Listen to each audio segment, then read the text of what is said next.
Hello viewers, আসসালামু আলাইকুম। Welcome back to my channel. Cooking হাউজের আজকের পর্বে রয়েছে ঝরঝরে প্লেন পোলাও রেসিপি। পোলাও আমরা মোটামুটি সবাই রান্না করতে পারি, কিন্তু ঝরঝরে পোলাও করতে গেলেই কিন্তু একটু প্রবলেম হয়ে যায়। আশা করছি আজকের রেসিপিটি দেখে আপনাদের সেই প্রবলেমটা হবে না।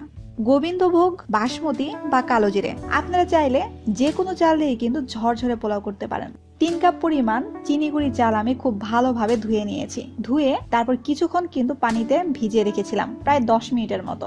তারপর এইরকম একটা চালনিতে করে পানিটি ঝরিয়ে নিয়েছি। এখন আমি একটি প্যান বসিয়ে দিয়েছি।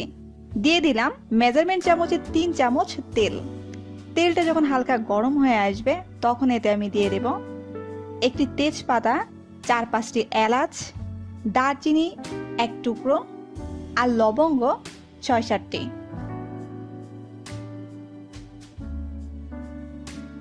তারপর খুব ভালো মতো নেড়ে নেব।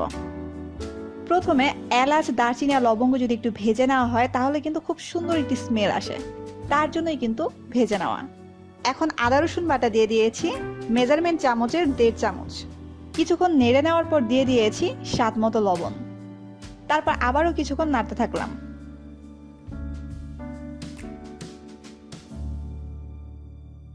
এখন দিয়ে দিয়েছি পানি ঝরিয়ে রাখা চালগুলো।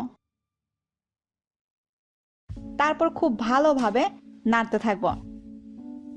এমনভাবে নাড়তে থাকবো যেন পুরো মশলা আর তেল খুব ভালোভাবে চালের গায়ে লেগে যায়।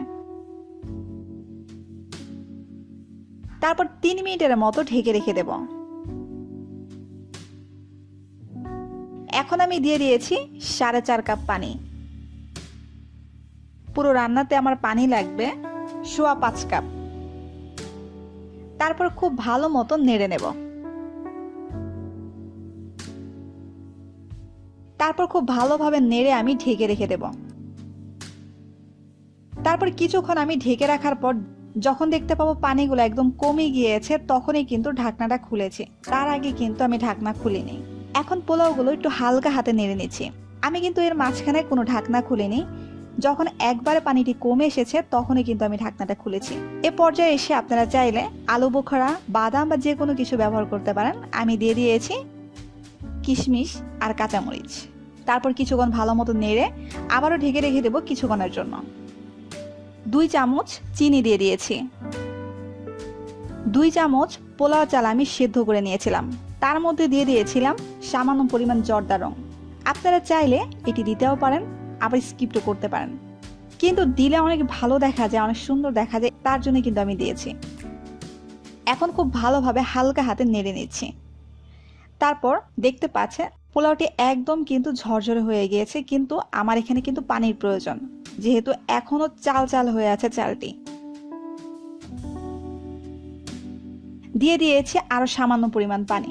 আমি আগেই বলেছি আমার সম্পূর্ণ এখানে পানি লেগেছে 5.25 কাপ। সামান্য পরিমাণ পানি দিয়ে তারপর হালকা হাতে নেড়ে নিয়েছি। তারপর কিছুক্ষণ ঢেকে রাখবো। এখন আমি সামান্য পরিমাণ তেল দিয়ে দিয়েছি। এখন বেরেস্তার জন্য কিন্তু তেলটা দেওয়া। তেলটি যখন হালকা গরম হয়ে আসবে তখন এতে আমি দিয়ে দেব 1 কাপ পরিমাণ পেঁয়াজ কুচি।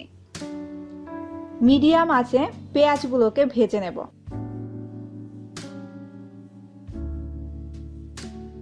এখন আমি দিয়ে দিয়েছি 2 চামচ ঘি। 1 কাপ পেঁয়াজ দিয়ে যে পরিমাণ বেরেস্তা হয়েছে সম্পূর্ণ বেরেস্তা কিন্তু এখানে আমি দেইনি, এখানে সামান্য পরিমাণ দিয়ে দিয়েছি, আর বাকি বেরেস্তাটুকু আমি রেখে দিয়েছি ডেকোরেশন করার জন্য। এখন প্রায় 10 থেকে 15 মিনিট আমি দমে রেখে দেব।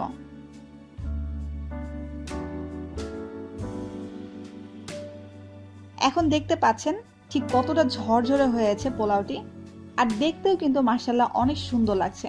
তাহলে কিন্তু এইভাবেই করার ট্রাই করবেন, তাহলে দেখবেন একদম ঝরঝরে হবে। সব চালের মধ্যে কিন্তু সমান পরিমাণ পানি লাগে না, কোনো চালের মধ্যে পানিটা একটু বেশি পরিমাণ লাগে, আবার কোনো চালে একটু কম পরিমাণ পানি লাগে। আপনারা তো দেখেছেন আমি ঠিক 2 বারে কিন্তু পানিটি দিয়েছি। আপনারা রান্না করার সময় অবশ্যই 2টি দিক খেয়াল রাখবেন। প্রথমটি হচ্ছে ভালো চাল, আর দ্বিতীয়টি হচ্ছে বুঝে শুনে পানি দেওয়া। আপনারা 2 ধাপে পানি দিবেন, তাহলে দেখবেন চালটি একদম সুন্দরভাবে ঝরঝরে হয়েছে। প্রতিটি পর্বেই চেষ্টা করি রেসিপিগুলো পারফেক্ট এবং সহজভাবে প্রেজেন্ট করতে, যেন আপনাদের রান্না করতে গেলে কোনো প্রবলেম না ফেস করতে হয়। আপনারা সবাই ভালো থাকবেন, সুস্থ থাকবেন, আর অবশ্যই আমার পরিবারের জন্য দোয়া করবেন। পরবর্তী পর্বে দেখা হচ্ছে। আল্লাহ হাফেজ।